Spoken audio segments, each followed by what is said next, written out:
Ketika didengar anak Saul bahwa Abner sudah mati di Hebron, maka hilanglah keberaniannya dan terkejutlah seluruh orang Israel. Anak Saul mempunyai 2 orang sebagai kepala gerombolan. Yang satu bernama Baana dan yang kedua bernama Rekab. Keduanya anak Rimon, orang Benyamin dari Beerot. Sebab Beerot pun terhitung daerah Benyamin. Orang Beerot sudah melarikan diri ke Gitaim dan menjadi pendatang di sana sampai sekarang. Yonatan, anak Saul, mempunyai seorang anak laki-laki yang cacat kakinya. Ia berumur 5 tahun ketika datang kabar tentang Saul dan Yonatan dari Israel. Inang pengasuhnya mengangkat dia pada waktu itu lalu lari, tetapi karena terburu-buru larinya, anak itu jatuh dan menjadi timpang. Ia bernama Mefiboset.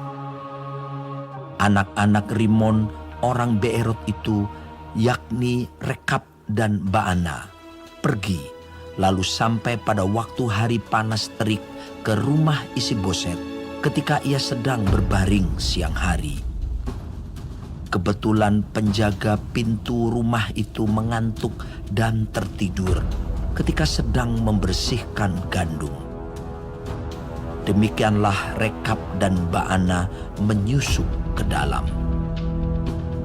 Mereka masuk ke dalam rumah itu ketika Isiboset sedang berbaring di atas tempat tidurnya di dalam kamar tidurnya, membunuh dia lalu memenggal kepalanya. Mereka membawa kepalanya itu lalu berjalan semalam-malaman melalui jalan dari Araba Yordan. Kepala Isiboset itu dibawa mereka kepada Daud di Hebron dan mereka berkata kepada raja, "Inilah kepala Isiboset, anak Saul musuhmu itu, yang ingin mencabut nyawamu. Tuhan pada hari ini telah membiarkan tuanku raja mengadakan pembalasan atas Saul dan atas keturunannya." Tetapi Daud menjawab Rekab dan Baana, saudaranya, anak-anak Rimon, orang Beerot itu, katanya kepada mereka, "Demi Tuhan yang hidup, yang telah membebaskan nyawaku dari segala kesesakan. Ketika ada orang yang membawa kabar kepadaku demikian, Saul sudah mati, dan memandang dirinya sebagai orang yang menyampaikan kabar baik, maka aku menangkap dan membunuh dia di Siklag.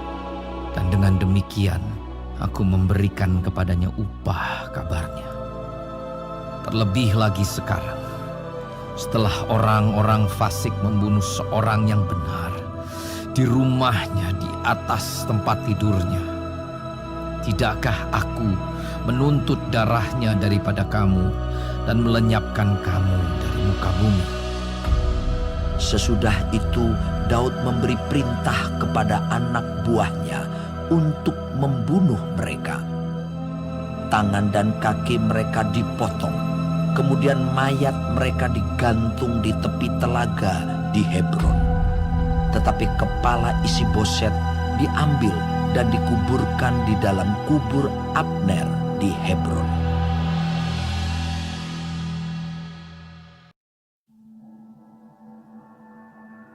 Lalu datanglah segala suku Israel kepada Daud di Hebron dan berkata, "Ketahuilah, kami ini darah dagingmu. Telah lama ketika Saul memerintah atas kami, engkaulah yang memimpin segala gerakan orang Israel. Dan Tuhan telah berfirman kepadamu, engkaulah yang harus menggembalakan umatku Israel. Dan engkaulah yang menjadi raja atas Israel." Maka datanglah semua tua-tua Israel menghadap raja di Hebron. Lalu Raja Daud mengadakan perjanjian dengan mereka di Hebron di hadapan Tuhan. Kemudian mereka mengurapi Daud menjadi raja atas Israel. Daud berumur 30 tahun pada waktu ia menjadi raja. 40 tahun lamanya ia memerintah. Di Hebron ia memerintah atas Yehuda 7 tahun 6 bulan. Dan di Yerusalem ia memerintah 33 tahun atas seluruh Israel dan Yehuda.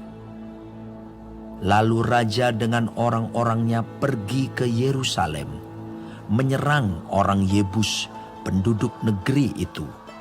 Mereka itu berkata kepada Daud, Engkau tidak sanggup masuk kemari. Orang-orang buta dan orang-orang timpang akan mengenyahkan engkau. Maksud mereka, Daud tidak sanggup masuk kemari. Tetapi Daud merebut kubu pertahanan Sion, yaitu kota Daud.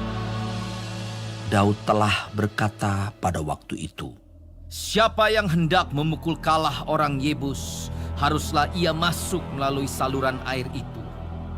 Hati Daud benci kepada orang-orang timpang dan orang-orang buta. Sebab itu orang berkata, Orang-orang buta dan orang-orang timpang tidak boleh masuk bait. dan Daud menetap di kubu pertahanan itu dan menamainya Kota Daud. Ia memperkuatnya sekelilingnya, mulai dari Milo ke bagian dalam. Lalu makin lama makin besarlah kuasa Daud, sebab Tuhan Allah semesta alam menyertainya. Hiram, raja negeri Tirus, mengirim utusan kepada Daud dan kayu alas, tukang-tukang kayu dan tukang-tukang batu. Mereka mendirikan istana bagi Daud. Lalu tahulah Daud bahwa Tuhan telah menegakkan dia sebagai raja atas Israel dan telah mengangkat martabat pemerintahannya oleh karena Israel umatnya. Daud mengambil lagi beberapa gundik dan istri dari Yerusalem setelah ia datang dari Hebron, dan bagi Daud masih lahir lagi anak-anak lelaki dan perempuan. Inilah nama anak-anak yang lahir bagi dia di Yerusalem: Syamua, Sobab, Natan, Salomo, Yibhar, Elisua, Nefek, Yafia, Elisama, Eliada, dan Elifelet.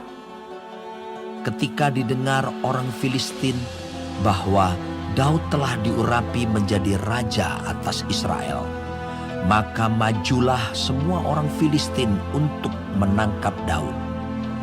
Tetapi Daud mendengar hal itu, lalu ia pergi ke kubu pertahanan. Ketika orang Filistin itu datang dan memencar di lembah Refaim, bertanyalah Daud kepada Tuhan, Apakah aku harus maju melawan orang Filistin itu? Akan kau serahkankah mereka ke dalam tanganku? Tuhan menjawab Daud, Majulah, sebab aku pasti akan menyerahkan orang Filistin itu ke dalam tanganmu. Lalu datanglah Daud di Baal Perasim dan memukul mereka kalah di sana. Berkatalah ia, Tuhan telah menerobos musuhku di depanku, seperti air menerobos. sebab itu orang menamakan tempat itu Baal Perasim. Orang Filistin itu meninggalkan berhalanya di sana, lalu Daud dan orang-orangnya mengangkatnya. Ketika orang Filistin maju sekali lagi dan memencar di lembah Refaim, maka bertanyalah Daud kepada Tuhan, dan ia menjawab, Janganlah maju, tetapi buatlah gerakan lingkaran sampai ke belakang mereka, sehingga engkau dapat menyerang mereka dari jurusan pohon-pohon kertau. Dan bila engkau mendengar bunyi derap langkah di puncak pohon-pohon kertau itu, maka haruslah engkau bertindak cepat, sebab pada waktu itu Tuhan telah keluar berperang di depanmu untuk memukul kalah tentara orang Filistin. Dan Daud berbuat demikian seperti yang diperintahkan Tuhan kepadanya. Maka ia memukul kalah orang Filistin, mulai dari Geba sampai dekat Geser. Daud mengumpulkan pula semua orang pilihan di antara orang Israel, 30.000 orang banyaknya. Kemudian bersiaplah Daud, lalu berjalan dari Baale Yehuda dengan seluruh rakyat yang menyertainya, untuk mengangkut dari sana tabut Allah yang disebut dengan nama Tuhan semesta alam, yang bertakhta di atas kerubim. Mereka menaikkan tabut Allah itu ke dalam kereta yang baru setelah mengangkatnya dari rumah Abinadab yang di atas bukit. Lalu Uza dan Ahyo, anak-anak Abinadab, mengantarkan kereta itu. Uza berjalan di samping tabut Allah itu, sedang Ahyo berjalan di depan tabut itu. Daud dan seluruh kaum Israel menari-nari di hadapan Tuhan dengan sekuat tenaga, diiringi nyanyian, kecapi, gambus, rebana, kelentuk, dan ceracap. Ketika mereka sampai ke tempat pengirikan Nakon, maka Uza mengulurkan tangannya kepada tabut Allah itu, lalu memegangnya karena lembu-lembu itu tergelincir. Maka bangkitlah murka Tuhan terhadap Uza. Lalu Allah membunuh dia di sana karena keteledorannya itu. Ia mati di sana dekat tabut Allah itu. Daud menjadi marah karena Tuhan telah menyambar Uza demikian hebatnya. Maka tempat itu disebut orang Peres Uza sampai sekarang. Pada waktu itu Daud menjadi takut kepada Tuhan, lalu katanya, Bagaimana tabut Tuhan itu dapat sampai kepadaku? sebab itu Daud tidak mau memindahkan tabut Tuhan itu ke tempatnya, ke kota Daud. Tetapi Daud menyimpang dan membawanya ke rumah Obed-Edom, orang Gad itu. 3 bulan lamanya tabut Tuhan itu tinggal di rumah Obed-Edom, orang Gad itu. Dan Tuhan memberkati Obed-Edom dan seisi rumahnya. Diberitahukanlah kepada Raja Daud demikian. Tuhan memberkati seisi rumah Obed-Edom dan segala yang ada padanya oleh karena tabut Allah itu. Lalu Daud pergi mengangkut tabut Allah itu dari rumah Obed-Edom ke kota Daud dengan sukacita. Apabila pengangkat-pengangkat tabut Tuhan itu melangkah maju 6 langkah, maka ia mengorbankan seekor lembu dan seekor anak lembu gemukan. Dan Daud menari-nari di hadapan Tuhan dengan sekuat tenaga. Ia berbaju efod dari kain lenan. Daud dan seluruh orang Israel mengangkut tabut Tuhan itu dengan diiringi sorak dan bunyi sangkakala. Ketika tabut Tuhan itu masuk ke kota Daud, maka Mikhal, anak perempuan Saul, menjenguk dari jendela, lalu melihat Raja Daud meloncat-loncat serta menari-nari di hadapan Tuhan. Sebab itu ia memandang rendah Daud dalam hatinya. Tabut Tuhan itu dibawa masuk, lalu diletakkan di tempatnya, di dalam kemah yang dibentangkan Daud untuk itu. Kemudian Daud mempersembahkan korban bakaran dan korban keselamatan di hadapan Tuhan. Setelah Daud selesai mempersembahkan korban bakaran dan korban keselamatan, diberkatinyalah bangsa itu demi nama Tuhan semesta alam. Lalu dibagikannya kepada seluruh bangsa itu, kepada seluruh halayak ramai Israel, baik laki-laki maupun perempuan, kepada masing-masing seketul roti bundar, sekerap daging, dan sepotong kue kismis. Sesudah itu pergilah seluruh bangsa itu masing-masing ke rumahnya.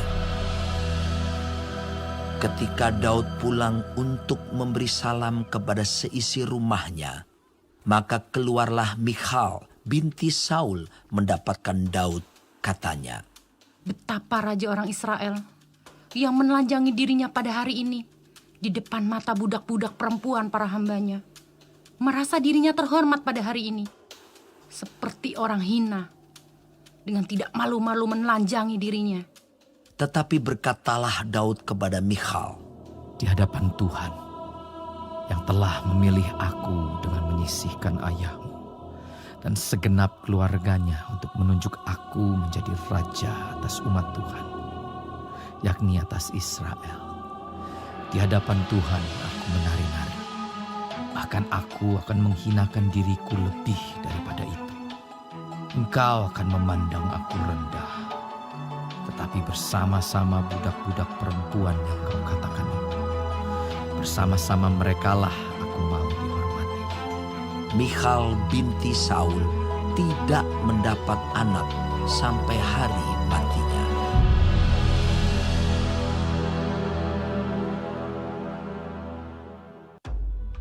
Ketika raja telah menetap di rumahnya dan Tuhan telah mengaruniakan keamanan kepadanya terhadap semua musuhnya di sekeliling, berkatalah raja kepada Nabi Nathan, Lihatlah, aku ini diam dalam rumah dari kayu aras, padahal tabut Allah diam di bawah tenda.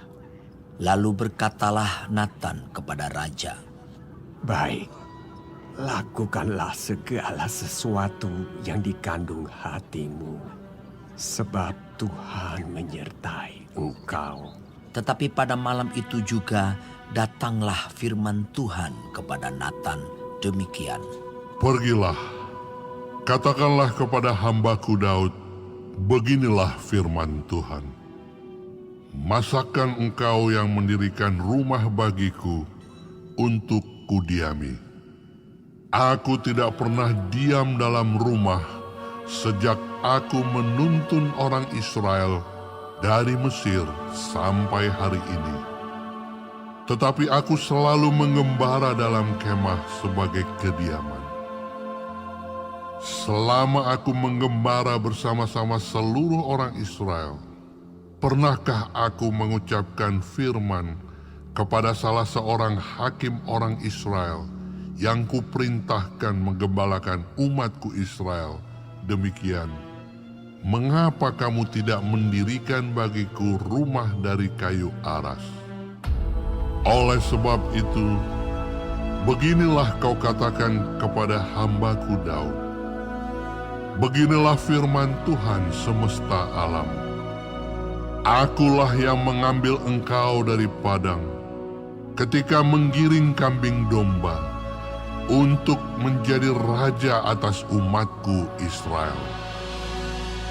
Aku telah menyertai engkau di segala tempat yang kau jalani dan telah melenyapkan segala musuhmu dari depanmu. Aku membuat besar namamu seperti nama orang-orang besar yang ada di bumi. Aku menentukan tempat bagi umatku Israel dan menanamkannya, sehingga ia dapat diam di tempatnya sendiri dengan tidak lagi dikejutkan dan tidak pula ditindas oleh orang-orang lalim seperti dahulu, sejak aku mengangkat hakim-hakim atas umatku Israel. Aku mengaruniakan keamanan kepadamu daripada semua musuhmu. juga diberitahukan Tuhan kepadamu, Tuhan akan memberikan keturunan kepadamu.